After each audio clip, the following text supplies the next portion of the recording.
Hey guys, thanks for stopping in and joining us again. I wanted to take a few minutes and share with you some thoughts that I had leading up to Christmas. We have about 4 days to go here, and everybody's busy with the hustle and bustle. And as I was thinking about Christmas, I had one thought that I just wanted to pass along and maybe give you something to think about.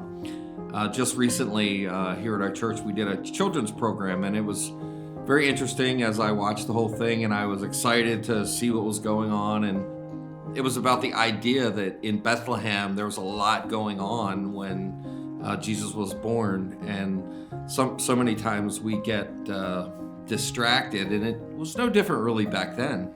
As I was thinking about what the kids were doing and what they were singing about, this thought kept running through my mind, and the thought was this: what are we going to do with Jesus? Like, what did they do with Jesus when he was born?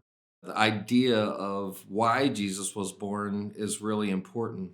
As we know, and if we look at the Bible talks about Jesus came into the world to seek and to save people that were lost. Well, lost, what does that really mean? And, God's intent really was for us to spend a life with him and in communion with him. And because of our sin, because of the sinful world that we live in, that relationship has been broken.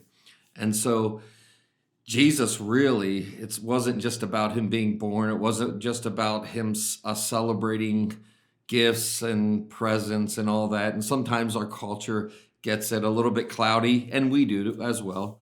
But I thought about, like, why was he really born? He was born for us to be able to eventually, if we trust in him, to have a relationship with God. We know from the Bible, it talks about that all men have sinned, and the idea that Jesus came into the world to take care of that sin problem that we have, the wrong things that we do, the bad choices that we make, the bad thoughts that we think, are all really an offense to God. And Jesus, because he was born and because he lived a life that was pure, was able to take those things away. Many times in our culture, we have so many things that people put in front of us that we can trust in and that we can grab a hold of, that we think is going to solve or help us through our situation and our problems. But in the ultimate end, what normally happens is we come back to the fact that they all failed to deliver. All those things failed to deliver.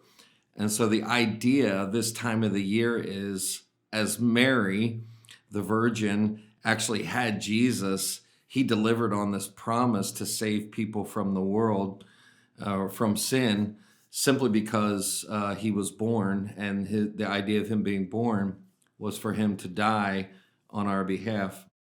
I was reading just this morning in 2 Corinthians, a book in the Bible, chapter 5, verse 21, and it says these words. It says, he was made to be sin who knew no sin, so that you and I could become the righteousness of God through Jesus Christ. The idea that he wanted to repair the relationship with God, and he did that by being born, by living and dying on a cross for us, is really the heartbeat of Christmas. The gift that we give, the gifts that we give during this time of the season are all fun, and they wear out and they go away. But the one gift that I think we should focus on is the gift of Jesus, and the fact that he gives us something freely, and that is to trust in him and what he did on the cross for our sins, in order that we can have a relationship with God the Father. Going back to the play that the kids had, this theme kept coming into my mind, and I thought to myself, really the ultimate question that we all have to answer is this.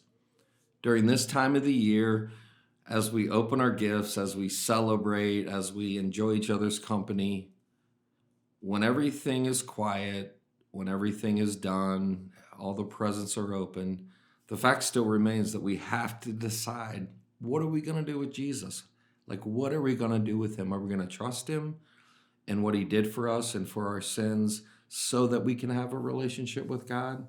Or Are we just going to write him off as another person who lived and had no effect on mankind?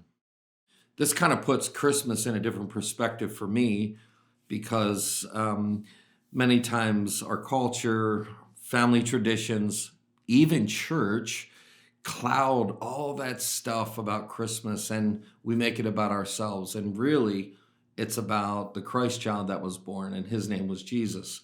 We're excited about that. I'm excited about that the gift that was freely given by God himself to us is the person that we get to celebrate on Christmas Day, this time of the year.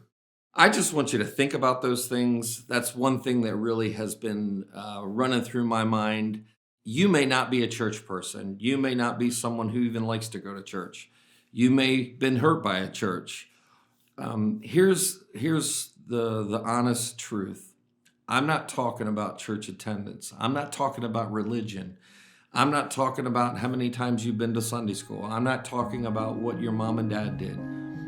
I'm talking about each individual has to decide what are they going to do with Jesus in order to have a relationship with God and have an eternity in heaven forever. That's really the story of Christmas, and that's what we're excited about here at Rives. If you get a chance, check us out on social media. You can look us up on YouTube, you can look us up on Facebook, and you can check us out on Instagram. We hope that you have a good Christmas, a happy holiday. We hope that the time that you spend with your family is good. And we are so excited about what's going to happen in this next year. We can't wait to see what happens here at Rives and what God does through us and in our community. So thanks for stopping by, and we'll see you.